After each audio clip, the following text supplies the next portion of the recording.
this is the 1965. This is the Somaskanda with a clear reference. It says currently under worship in the Sivapuram temple.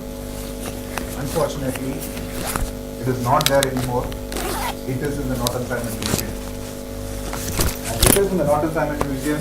You can see all the beauty of bronzes is each of it is individually handmade, handcraft. Everything matches with the old photograph. And the saddest part of all this is the museum plate even today carries Sivapuram as the provenance. Not only that, you can see it was purchased in 1972. That's the tag. In the same year, the museum had a Samandar, Parvati, Pulaya, and Aman in the same year. But the case file ends, says there is no information about the remaining items. Why I'm trying to focus attention on this is, if our government, when it entered into a restitution arrangement with Northern Simon, they actually allowed him to keep the Nataraja for 10 years. He was allowed to bring it to India, return it to India only after 10 years. And he was also given a moratorium saying that he can buy for 1 year any piece of Indian origin. It is very dubious, but there is no mention of the rest of the 5 bronzes. It places more emphasis on the public and the press to make sure henceforth we are more diligent in securing the return of our pieces. What's more interesting in this is, when I was searching for backup papers on the current topic, I came across this interesting reference. It's a paper by Douglas Barrett himself, which he wrote in 1973, but it was not published. It was published only in 98, where he has compared the bronzes, and he actually says, remarkable Somaskanda in the museum, Somaskanda together with the standing Ganesha and the famous Nataraja form part of a whole discovered at Sivapuram.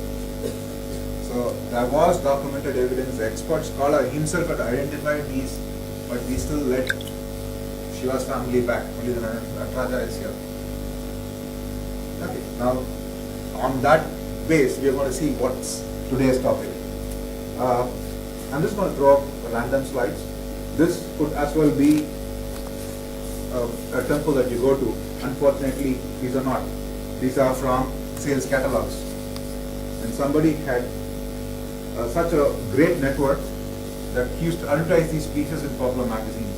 And thanks to Facebook, I have friends all over the world who are now working in cutting these magazine inserts, going back 10, 20 years and sending me stuff to gather more information. Again, back to Suttamalli. The core of bronzes that were lost in the current case are from 2 temples, Suttamalli and Sri Purandan. Actually, Suttamalli was really run down. The bronzes were moved from Suttamalli to Sri Purandan, thinking that they'll be more secure in a temple that had little more worship. Unfortunately, Sri Purandan temple lost its bronzes along with Suttamalli's bronzes. The temple was broken into sometime between 2004 and 2006, and as per our records, 28 bronzes were lost. As per the last filing by the police in the case, they have listed only 18 as lost. We will see in more detail. This is how the temple is currently. These are from the website, it's not mine. What's a vital clue that cracked this case was the pedestal of the Nataraja had an inscription. It had Suttavalli, not Suttamalli. Maybe in the 11th century, we're talking about 10th, 11th century items, the town was called Suttavalli. It's clearly inscribed Suttavalli. Not only the Nataraja, the Uma also had Suttamalli. But unfortunately, when they were with us in India, nobody noticed this.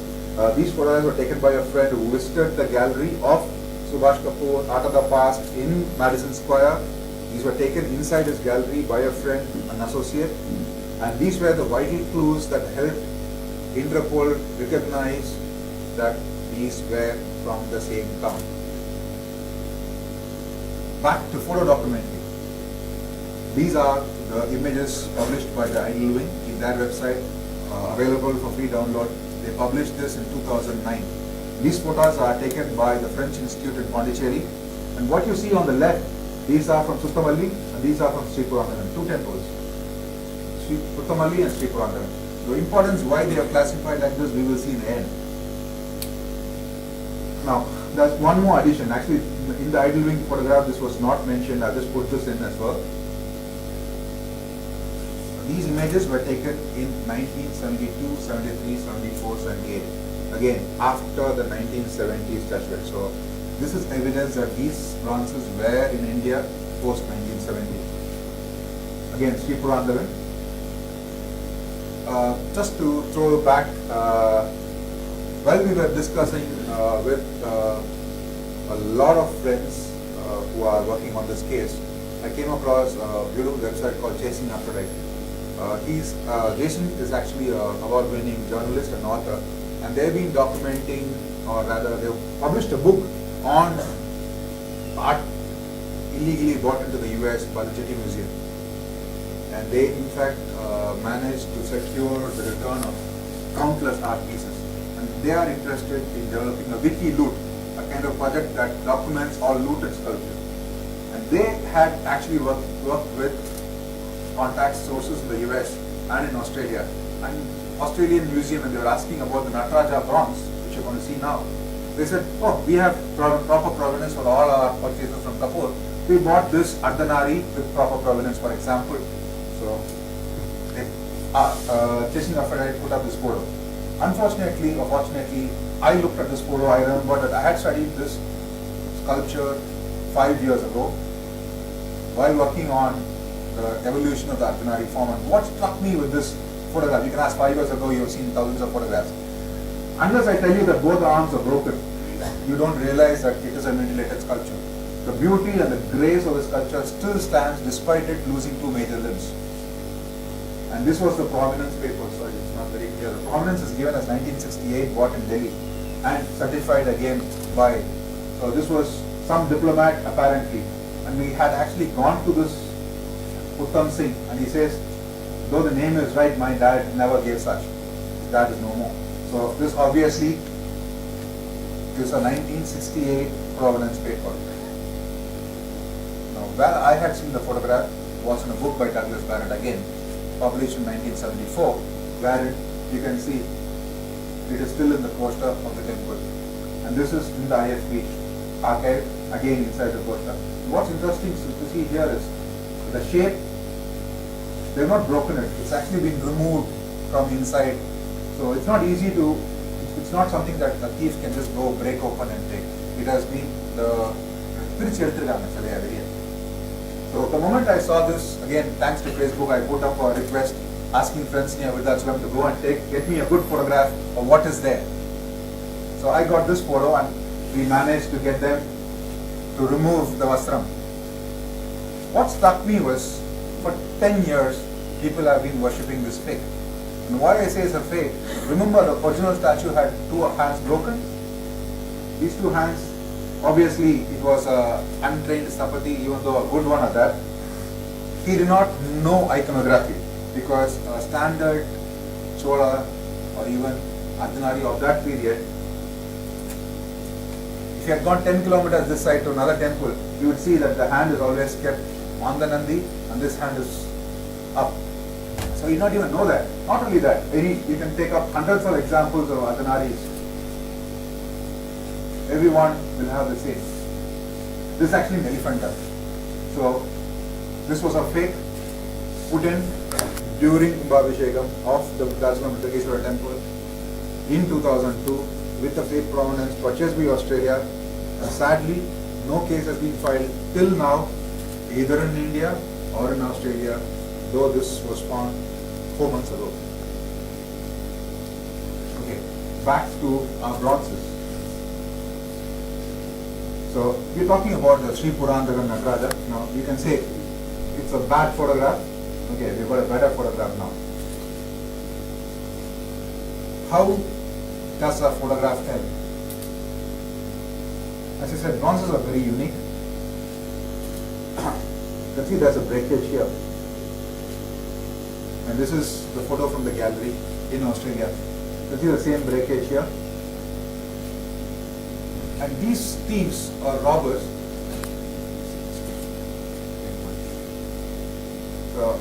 this is actually a Polaroid photograph of the Nataraja as it was kept in some temporary house after it was stolen, that was sent to the Kapoor gallery.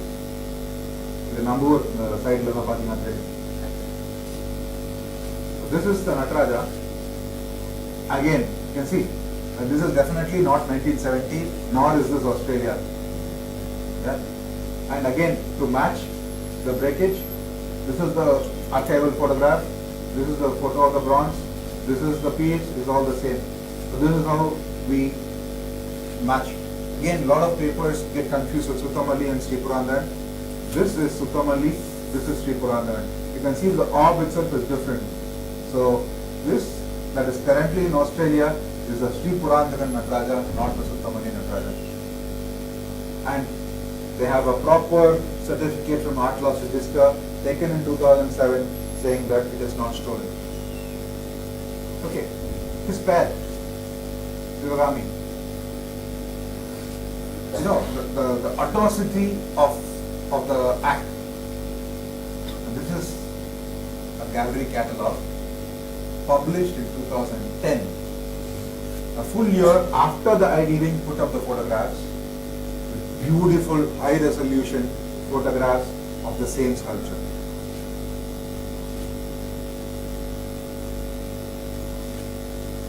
And compare.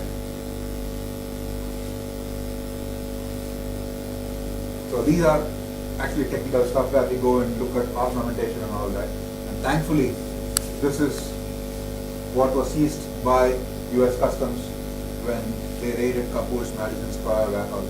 So you have one accounted for already. Next one is the Uma. Now this is an interesting one. I live in Singapore, and in 2007 there was a beautiful exhibition announcing the purchase of this very bronze. I saw her without, they had exhibited without glasses, and I wrote actually in my blog saying that she came to life, I became metal. That was how beautiful she was. And sadly, when the press were putting up the Vruddhachalam news, a friend in the US actually took paper cuttings and sent me this, and I was shocked. The same Uma from the Art of the Past. And then I went and compared with the ideal wing photograph, and you can see it's a perfect match.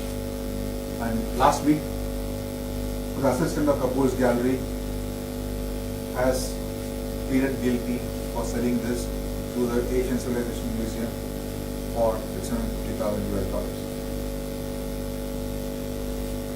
US. This is another one. The Ganesha is a new one. It's still not reported, but I think we all have to know. It's very unique, as I said, bronzes. If you watch near the trunk here, you can see two blemish marks here. This is a photograph by a good friend in the US, again a Facebook friend, who drove all the way to the Toledo Museum of Art to take a photograph of this Ganesha. And you can see those blemish marks, and the same blemish marks in the old archival photographs. So again, you have one more accounted for. What's interesting is Kapoor seems to have worked his way into a lot of museums, and this is the list of just his gifts in 1 year for the Toledo Museum. And this is all gifts which is freely given. That's plus cash gifts also. This is another Sri Purandaran Kaniyamai, which is there in the confiscated part. We've still not been able to trace these three. Now we come to Suttamalli. Nataraja, again, beautifully catalogued in 2011. meaning this bronze was not sold till 2011 as well. Again, comparison.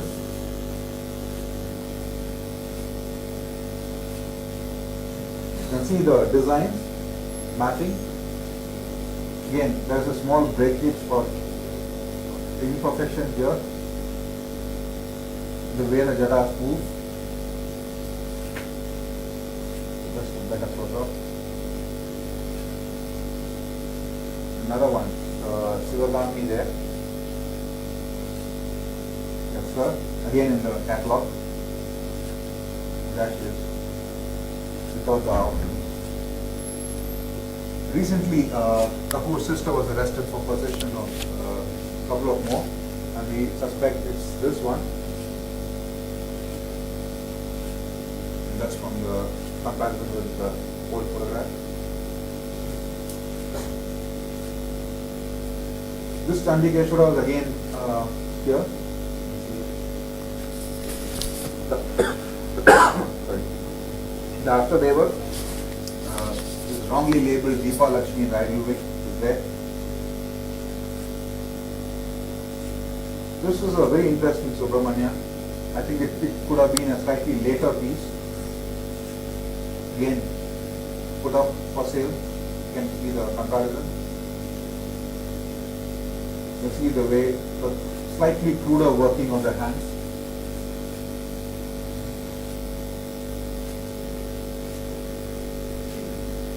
So what we have done now is we have managed to trace 3 to the museums. The rest are with US Customs. We suspect these 3 to also be in US Customs. These are not traceable yet, maybe with private collectors. What's interesting is we also have a few more bronzes in the archival photographs which are not yet listed in Heidelberg. We have a beautiful Veenadhara, Shavantaka, another Ganesha, different from the one that we spotted. Again, this is the same Muruga, but with Valli Devyana concept also missing. There's Alingana Murti also missing, and 2 Kalis missing. So if you total up, it comes to 27. Now, what's interesting thought is, you see, all these are still present in his catalog till 2007, whereas most of the purchases are happening in the Sripura Andaman lot. In most cases, the curators of all these respected museums travel to his facility and they are shown all these bronzes. So there's no reason why they are selectively choosing Sripura Andaman over Suttamalli unless they saw the inscription Suttamalli and thought it was not a clear work. So it is a clue that they knew a little more on these purchases than what meets the eye. The second one is an easier way, instead of us running through 1,000 photographs, is for the government to approach Atlas Register and ask him, give us a list of whatever provenance you have supplied Kapoor. That will give you a list of whatever bronzes have been returned. Unfortunately, no efforts have been taken on that front. What's more interesting, what came up during this was, we had this stone, Nagapatnam Buddha, Chola period, and the Hindu actually reported that this sculpture was still in India. It was saved from being stolen because of prompt action by the authorities. This news came in 2012, but this catalog is a 2010 catalog, and it matches, and in that, the catalog, he says, exhibited in the Nalanda Trail 2010, 2008. This Nalanda Trail was ACM Singapore curated exhibition which was opened by our Honorable Prime Minister Dr. Manmohan Singh. And he was shown this Buddha and the Uma as well.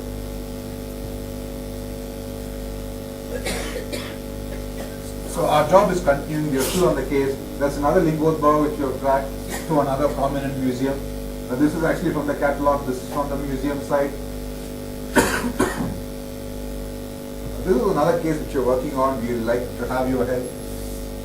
Chola period, these are real large size bronzes, and mostly these large size bronzes are royal or with royal patronage. Jain late 11th century Chola bronze is very unique. There are very few Jain royal patronage temples in that period, and one of them we tracked on was the Tirumalai Jina temple in Ariyalur, which was those days called Kundavai Jinalayam, after receiving donations by the sister of Rajaraja, and in her inscription she says, I donate this for the god Anjikabala. And when we went back and searched, we realized that in September of 2003, there was a break-in and there were a lot of sculptures that are looted.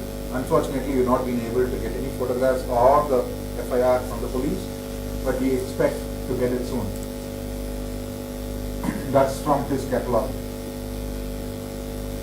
After our expose on Australia, the National Gallery has come up with a list of whatever they have bought from Kapoor. One is this Dancing Samandar. Unfortunately, we have not been able to match this with any of the old photographs from these two temples that are currently available. But this is from his gallery warehouse when it was in the US. It doesn't look like this looks like freshly out of India.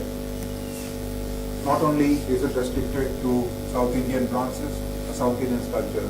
This is an ivory Christ from Goa, and we are now looking at a report that they are taking, because there is talk that in 94, 95 there was a break-in and a huge ivory Christ was lost. This is a Rajasthan side Jina. This is from Afghanistan, again South India, Pratyankara Devi. Beautiful again. This is from the Art of the Past, currently in Australia. This is very funny. We have two Vijayanagara period door guardians, huge pieces, currently in Australia, bought by the Australian Museum. What's interesting is the photograph the gallery had. You see, they have put veshti, dhoti behind. Yeah? Somebody has kept it on the floor, and so these are live glued. Somebody, the thieves have taken photographs of the sculpture before sending it out, and we have provenance saying it was bought in 1971. This is another interesting piece of Nagaraja, and they have a lungi behind it now. Again, in a gunny sack packed for export with a 1970 provenance, currently at exhibition. We also have a lot of bronzes which we have not been able to match. This is a beautiful Nataraja, again a Chola period Skanda, dancing Balakrishna, Upma, another Ganesha, couple of more bronzes, a Somaskanda, and then stone, Chandikeshwara, Subramanya. So the task is enormous. Unless these are publicized in the press and somebody in a village recognizes, hey, this is my temple god, it's very difficult for us to crack this case, and we can never get it back unless you can prove that it is from your side. Again, beautiful pieces. I'm sure if it's a temple that you've gone regularly, you'll be able to recognize them. It's not only South India. Can anybody guess the value of this? $15 million. It's a Barbut pillar. The Gandhara faces.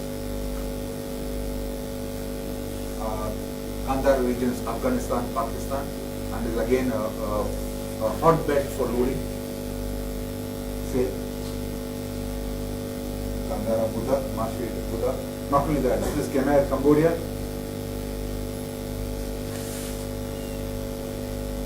There are absolutely no limits. Intact, anybody from Intact here? This is your logo.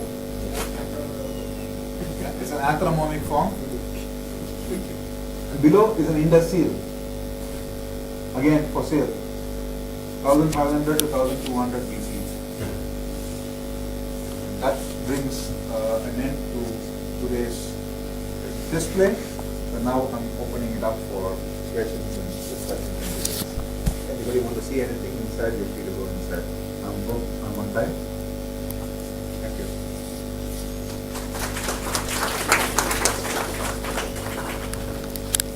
Documentation to start with, or do we only realize they are there after they have been stolen and See, there is no provenance checking available in any of the Indian institutions. The French Institute Pondicherry has covered quite a large amount, but they don't offer provenance verification. So if you are a researcher or an education institution, you can write to them and you can say, you give me images from Sri Purandagan, they will give you. But unless you know it is from Sri Purandagan, there's no way to check. For example, some of the pieces that you saw, if you don't know where it is, you could run up 10,000, 20,000 images. So some of the old sculptures which are there today in temples, Yeah. temples. Is there some record that this such and such sculpture is in this temple? See, we have been trying to do it as a voluntary initiative. That's been my and my team's goal is to create a searchable database of sculpture. But the job at hand, we've got about 50,000 temples registered in Tamil Nadu alone, of which about 10,000 would have artifacts of value. And the main problem we have is we are allowed to photograph with a lot of push and pull only the outer praharam. The bronzes, we come up with weird excuses like power poidon. If you take photograph, the power of the god will come down apparently. So they don't allow us to tell, for whatever reason. I think at least for their own sake, temples should take photograph and keep it, because as you can see, it is a great deterrent. In fact, I think the original photographs would have come because of the worry of them. Is one. The second, the issue is with a broken sculpture. There's a belief that if something is slightly broken, you can't worship it anymore. You have to throw it in the river. That's right, yeah. That's or a well. So a lot of such things also manifest on the fact that they can remove it. But Because of that. on the agamas, they say breakage to the major limbs, example the hand, the legs can be repaired. It's only if the neck is broken or the trunk is broken, they say it's been and can be passed away. Most of these cases you have that only the hands are broken. But it can be interpreted.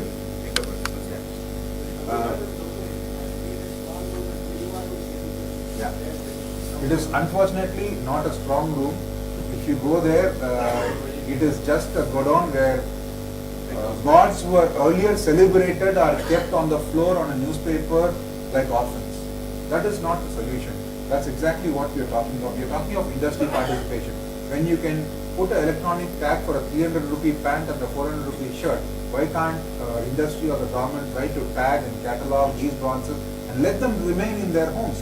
After all, they were created to reside in their places of worship, not to be kept as inside drills and lockers.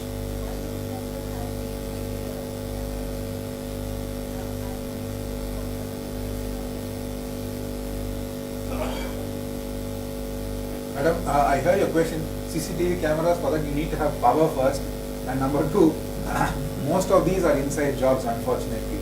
So it has to be an organization that goes above. We are talking about, say, the Nataraja, the Australia bought was for $5 million US, and you're talking about that as an incentive could corrupt anybody. So.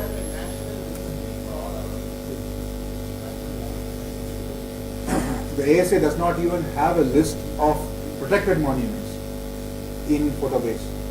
So you're talking about. What percentage of the stolen items If you do a Google search, you will get these two Natarajas, which I showed, Pattur and Chobra, and one more Rama that have come back in the last 60 years. In terms of North India, there's a recent Yogini that came back into North India. And in terms of global, it's a big issue now. Most of the US museums have started returning artifacts.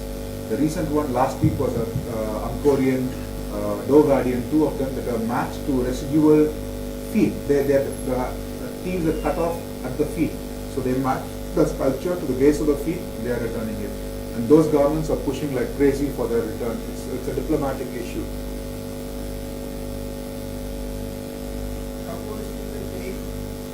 We hope so. We hope so. He's under trial. The trial has not as commenced. He's still an accused.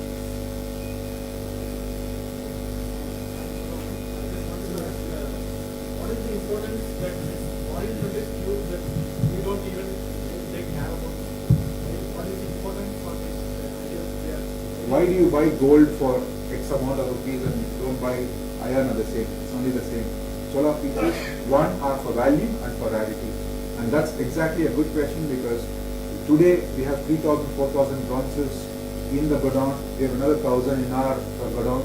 If our government can come up with a reasonable loan scheme where for reputed institutions, government museum, the Indian government on its own can give artifacts on loan for short-term or medium-term exhibition, 5 to 6 years. Then you stop the buying and then the thieving stops. So I think that should be the good way forward because yes, we all want to see India prominently exhibited in other countries. It gives you pride to see people marvel at the artistic creation of the Cholas in Riedberg in Switzerland or in Australia or in America. But then it should not be a live god that has been plucked out by robbery. But rather, we have hundreds of sculptures that we get every year from buried forts. Those could be given on loans on a 5 to 10 year basis and returned back. For that, you can collect some money and use it to upgrade our temples as well. Being an inter, do you use the awareness for the stolen idol and getting increased? Actually, from my view, I think it's only getting increased about the culture and what's our heritage and other products. I wouldn't say it is getting reduced. With internet and other media, social media, half our work could not be complete if not for that. And we've received tremendous help from a lot of youngsters who are interested in it and they seek guidance. They need an umbrella organization here to guide them and take responsibility. And once they're given small tasks, I think internet is the way we can document such a large repertoire of cultural artifacts. It cannot be done by the government, it cannot be done by a single man. It has to be like a small, how do you say, for a collective effort of youngsters or colleges. Each of you go to your hometown, take a attempt to photo document the temple and put it up in a searchable database. Once you have that, nobody will have the guts to go and remove anything from that page once they know it is properly documented.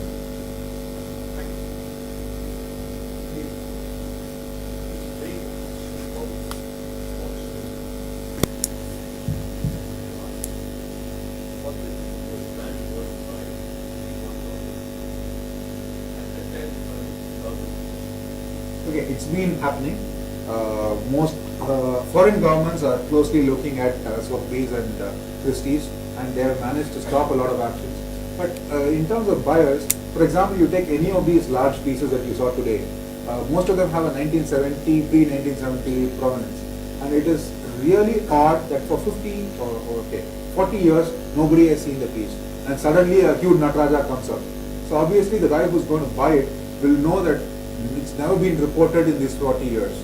And suddenly, usually a widow says, my husband was a diplomat in Delhi, bought it.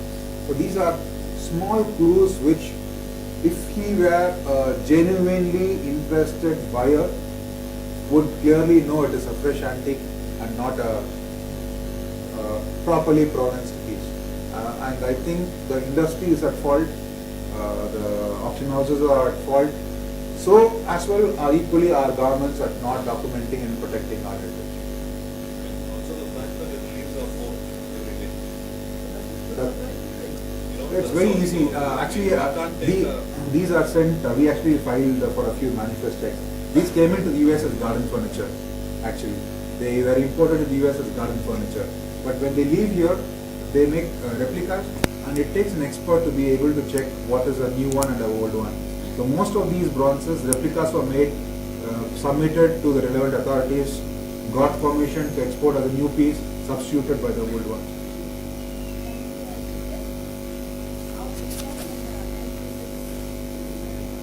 I think the first and foremost is to start initiative among temples to photo document their treasures. I think maybe they don't share it outside. At least every temple should have the database. Because when these bronzes come out, for example, I can show you photographs of a bronze of a Nataraja. I have to tell you it's a Nataraja because it's all flowered up. I can see only the tip of the toe and the face. And with those we need properly done photographic cataloging, and Intact can have a platform where people, you can create a database where temples can upload their photographs, and you can have an expert panel review it, probably give it dates, so you can have Shiva. Obviously, most Shivas, I hope everybody knows that Shiva, but there are some icons which they might not be aware. So they can have a community effort where in distributed proofreading, for example, they can upload the photographs, a panel of experts can catalog and tag them, and then at a later stage when it gathers momentum, it can be thrown open to scholars and researchers.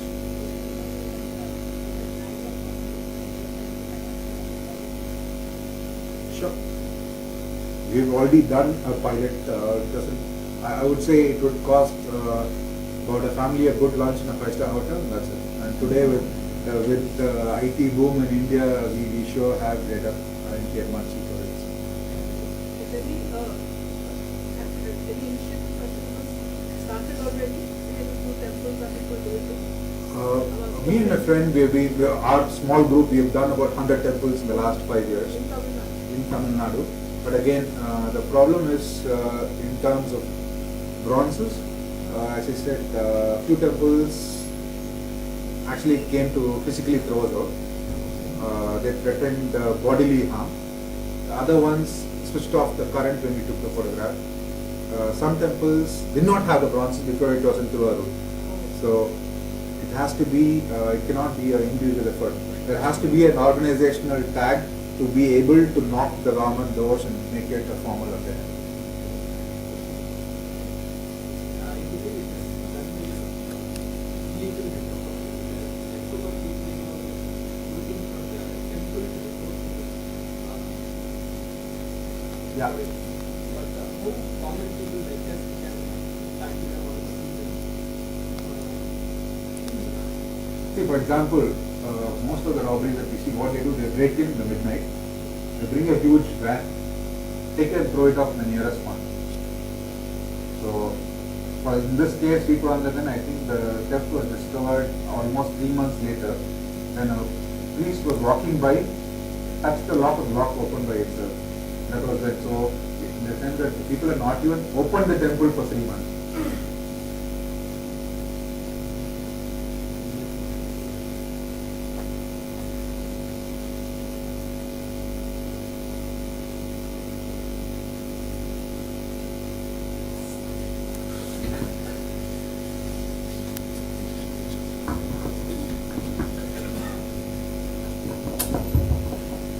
Thank you, Vijay, and I think the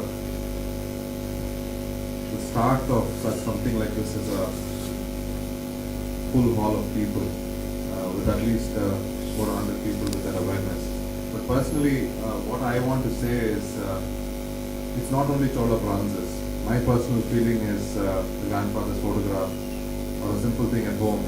We have thrown so many things away not realizing its value till somebody else realized its value some part of the world. How many times we are going around the temple writing our exam numbers on the walls wanting to pass, but right next to these statues we don't realize, we don't care in fact. I think the white man, the Indian looter, many collectors in India, all of them have been a network of things, but rather than personally finding fault with the thing, I think the fault lies the fact that we don't celebrate our heritage enough, and that's precisely why I think Mrs. Gulati asked the question of what impact can do as an organization. But I personally think as a group of people, as individuals, we have to celebrate our village, our temple, our town, our temple, our heritage, all around us.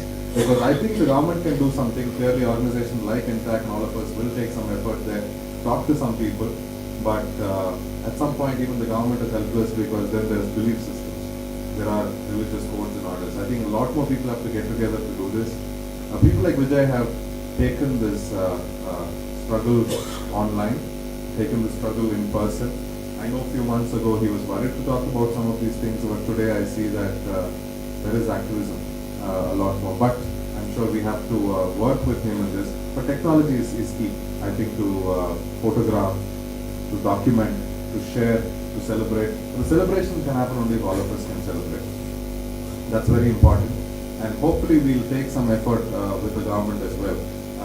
I personally always tell Vijay the best thing to fill the trade is to create more of such things and send it out into the world instead of the what Mr. Prasad said, 3,000 bronzes in Tiruvarur. What's the point? We should see it in museums. And two of these sculptures that I told Vijay, I saw it in the Australian Museum 2 weeks ago or 3 weeks ago. It's amazing to look at that, celebrate it. We can never do some displays like that in India. With a lot of pride, with a lot of importance, they celebrate it there. But as he said, as long as it came with us giving it, it's fine. But they didn't know it was looted. And in fact, I also had a meeting with somebody in the museum, as I told you. They said the network is very clear. They will take it to another country, invoice it, take it on, so that the legal track also can be cut. So as one of the young men here asked, I think the time has come for us to go back, celebrate. Once you celebrate it, in India, people will look at it.